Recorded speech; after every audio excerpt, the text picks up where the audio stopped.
I can visualize that crime scene just as vivid today as it was 5 years ago. The emergency call did not prepare Sergeant Gary Lawson and Special Agent Cornelius Monroe for what they saw off this Will County road. One gunshot wound to the center of the chest and one gunshot wound to the center of their foreheads. In the back seat, 8-year-old Blake Vaughn was on the right. His 12-year-old sister Abigail on the left.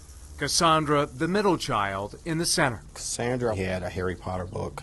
Abigail, she had a little plush green stuffed toy. Blake was covered in a partial blanket. Their mother, Kimberly, was in the front passenger seat. She has sustained a gunshot wound underneath the chin area. I've never seen so many guys holding back tears. Touched home because I have little kids. The father, Christopher Vaughn, had flagged down a motorist and was taken to the hospital with minor gunshot wounds, saying he couldn't remember what happened. Mr. Vaughn was very poised, very stiff, and spoke very soft. Did he ask about the children? No, he did not. After medical treatment, Vaughn sat bandaged in front of Lawson and Monroe inside this interrogation room. I said, your wife and your 3 kids are all dead.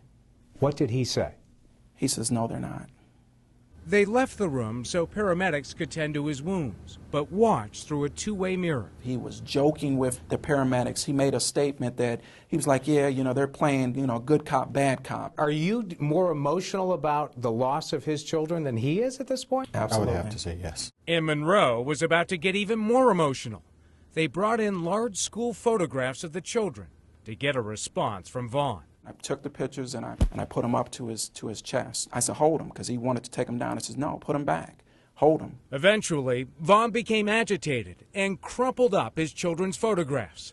That's when Agent Monroe lost his temper, swearing and shouting, "Don't touch my pictures." Was that an act?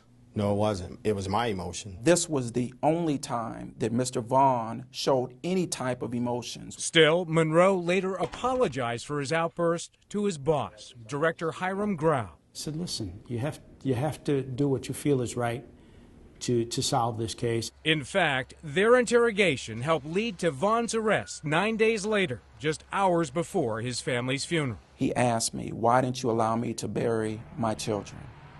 And I then informed him, because you killed your family. That's why.